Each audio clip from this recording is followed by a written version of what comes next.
বৈষম্য বিরুদ্ধে আন্দোলনের বিরোধিতা করেছে, বলেছে যে এই সংগ্রামের সাথে আন্দোলনের সাথে আমরা সম্পৃক্ত নাই, তারা যদি আজকে নতুনভাবে ক্ষমতা দেওয়ার স্বপ্ন দেখে, এদেশের জনগণ সেই স্বপ্ন পূরণ হতে দেবে না।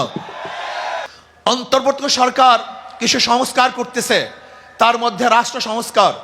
অবশ্যই রাষ্ট্র সংস্কার করতে হবে। কেন?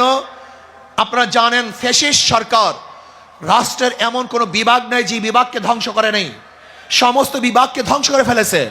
কাজী ধ্বংস স্তূপের উপরে সুন্দর একটা নির্বাচন উপহার দেওয়া সম্ভব নয়। আগে সংস্কার হবে, তারপরে নির্বাচন হবে। রাষ্ট্র সংস্কারের মধ্যে আমি বিচার বিভাগের স্বাধীনতা চাই, বিচার বিভাগের পূর্ণ স্বাধীনতা চাই। আজকে আমরা কি দেখেছি, সরকার পরিবর্তন হওয়ার সাথে সাথে সমস্ত আসামিরা খালাস হয়ে গেছেন, আবার সরকার পরিবর্তনের সাথে সাথে অনেক আসামি জেলে ধুকে ধুকে মরছেন। তার মানে বিচার বিভাগ কি সরকারি ইঙ্গিতে চলে? একটা ভালো রাষ্ট্রের, উন্নত রাষ্ট্রের সবচেয়ে বড় মানদণ্ড হলো বিচার বিভাগের স্বাধীনতা। যেই রাষ্ট্রের মধ্যে বিচার বিভাগের স্বাধীনতা নাই, ওই রাষ্ট্র ভালো কল্যাণমুখী একটা রাষ্ট্র হতে পারে না। এর জন্য আমি বিচার বিভাগের স্বাধীনতা চাই, এমন স্বাধীনতা চাই বিচারকরা আইন অনুযায়ী বিচার করবে, কারোর ইঙ্গিতে বিচার করবে না, কারোর দিকে দৃষ্টি করে বিচার করবে না, বরং আইনে যা আছে সেই অনুযায়ী সে রায় প্রদান করবে। এমন স্বাধীনতা বিচার বিভাগকে থাকতেই হবে। এমনকি ওই চেন্নাইকে, চিটাগাংয়ের চেন্নাইকে, সেও যদি বিচারের আওতাধীন, সেও যদি আইনের আওতায় খালাস পায়, আমার কোনো আপত্তি নেই। কিন্তু আমিও যদি বিচারের আইনের মাধ্যমে জেলে থাকি, তাহলে আমার আপত্তি নেই। বিচার বিভাগকে স্বাধীন দিতে হবে, কারোর ইঙ্গিতে বিচার বিভাগ চলতে পারে না। যদি বিচার বিভাগের স্বাধীনতা না থাকে, মান হাফেরা হুফেরা, তুমি যেই গর্ত খুঁজবা সেই গর্তের মধ্যে একদিন তুমিই পড়বা। এর জন্য বিচার বিভাগের স্বাধীনতা চাই। নাম্বার 2, সংবিধান সংস্কার। আজকে দেখেছি সেখানে প্রায় 505টা আসন রাখা হয়েছে। আসন কম হোক বেশি হোক, কিন্তু সব জায়গায় নির্বাচনের ভিত্তিতে সংসদ সদস্য হতে হবে। মহিলাদের জন্য সংরক্ষিত আসন 100, এটা আমরা মানি না। যদি সংরক্ষিত আসন মহিলাদের জন্য রাখা হয়, এটা মহিলাদের সাথে বৈষম্য করা হয়, তাদেরকে দুর্বল ভাবা হয়। আমরা তো কোঠার বিরুদ্ধে আন্দোলন করেছিলাম, যদি আবার মহিলাদের জন্য কোঠা রাখা হয়, তাহলে আমরা আন্দোলন সাকসেস হই নাই। আমরা বলবো মহিলারা সরাসরি নির্বাচন করবে, নির্দিষ্ট কোনো কোঠা আমরা চাই না। কোনো মহিলাদের জন্য নির্দিষ্ট কোঠা থাকবে না, তারা নির্বাচন সরাসরি করবে। কাজী আমি অন্তর্বর্তী সরকারকে বলবো, মহিলাদের জন্য কোনো নির্দিষ্ট আসন ইসলামী আন্দোলন বাংলাদেশ, এটা আমরা মানতে পারি না, এইটা আমরা চাই না। আমরা চাই দ্বিকক্ষ বিশিষ্ট হোক, এককক্ষ বিশিষ্ট হোক, পিআর সিস্টেমে নির্বাচন হবে, সংখ্যানুপাতিক হারে নির্বাচন হবে। যদি সংখ্যানুপাতিক হারে নির্বাচন না হয়, পিআর সিস্টেমে নির্বাচন না হয়, তাহলে আবারও কালো টাকা সরাসরি হবে, পেশি শক্তি ব্যবহার করা হবে, মানুষের ভোট অধিকার প্রয়োগ করতে পারবে না, আমাদের আন্দোলন ব্যর্থ হবে। আজকে জুলাই বিপ্লবে ইসলামী আন্দোলন কি ভূমিকা ছিল আপনারা জানেন। 5ই জুলাই বরিশাল আমরা ঘোষণা দিয়েছিলাম যে ছাত্রদের বৈষম্য বিরোধী আন্দোলনের সাথে আমরা সম্পৃক্ত। শুধু কি তাই, সেখান থেকে শুরু করে এমন কোন আন্দোলন নাই, সংগ্রাম নাই যেখানে আমরা মাঠে ছিলাম না। আমরা জীবনের মায়া ত্যাগ করে রাস্তায় ঝাঁপিয়ে পড়েছিলাম।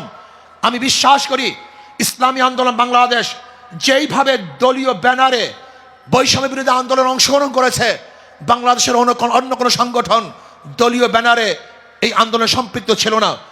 শুধু কি তাই, ইসলামী আন্দোলন বাংলাদেশের যারা শীর্ষস্থানীয় লিডার নেতা, তারাই মাঠে ছিল।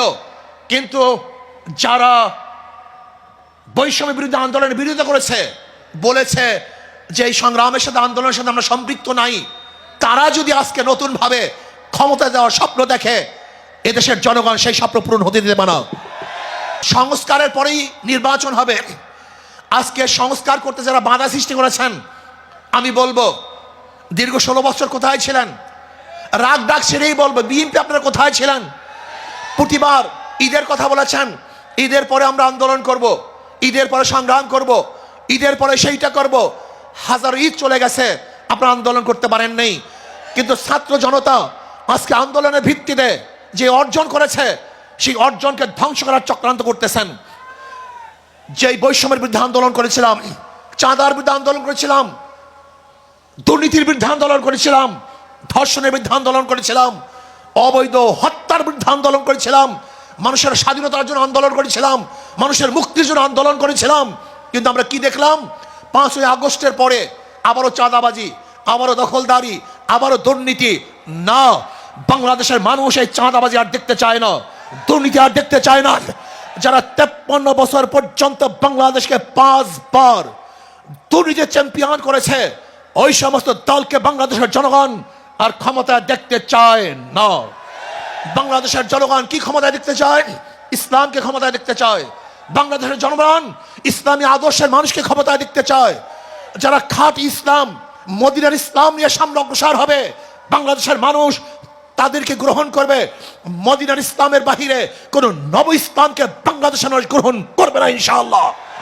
প্রিয় ভাইয়ের আমার, আসুন ইসলাম হুকুমাতের জন্য আমাদের সাধনা করতে হবে, চেষ্টা করতে হবে। আমাদের আন্দোলন এখনো সমাপ্ত হয় নাই, আমাদের সংগ্রাম এখনো শেষ হয় নাই, আমাদের যুদ্ধ এখনো শেষ হয় নাই। ফ্যাসিবাদের বিরুদ্ধে আন্দোলন করেছিলাম, এখন চাঁদাবাজের বিরুদ্ধে আন্দোলন করতে হবে, দখলদারের বিরুদ্ধে আন্দোলন করতে হবে, যারা দুর্নীতিবাজ তাদের বিরুদ্ধে আন্দোলন করতে হবে, যারা ডাকাত তাদের বিরুদ্ধে আন্দোলন করতে হবে, যারা দেশকে ধ্বংস করার চক্রান্ত করতেছে তাদের বিরুদ্ধেও আরেকবার আন্দোলন করতে হবে। আজকে ভারত আমাদের দেশকে দখল করার চক্রান্ত করতেছে। আমি ভারতকে বলবো, আপনি আমাদের দেশ দখল করার চক্রান্ত করতেছেন, আমাদের দেশের দিকে চক্ষু তুলছেন, আঙ্গুল উঁচা করছেন। আপনি কি জানেন বাংলাদেশের অবস্থাটা কি? আমরা জীবনভর লড়াই করি, বেঁচে আছি, লড়াই করি, বাঁচবো ইনশাআল্লাহ।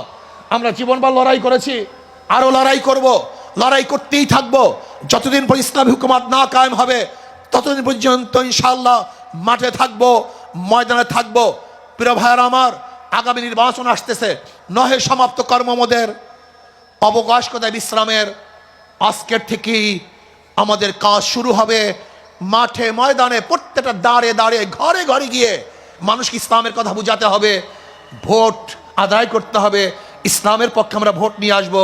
আল্লাহ আমাকে এবং আমাদের সবাইকে ইসলাম হুকুমত কায়েম করার চেষ্টা করার এবং সর্বোচ্চ ত্যাগ করার তৌফিক দান করেন। যুব কনভেনশন শুকরিয়া আদায় করছি, যারা আয়োজন করছেন সবাইকে ধন্যবাদ জ্ঞাপন করছি। আসসালামু আলাইকুম ওয়া রাহমাতুল্লাহি ওয়া বারাকাতুহু।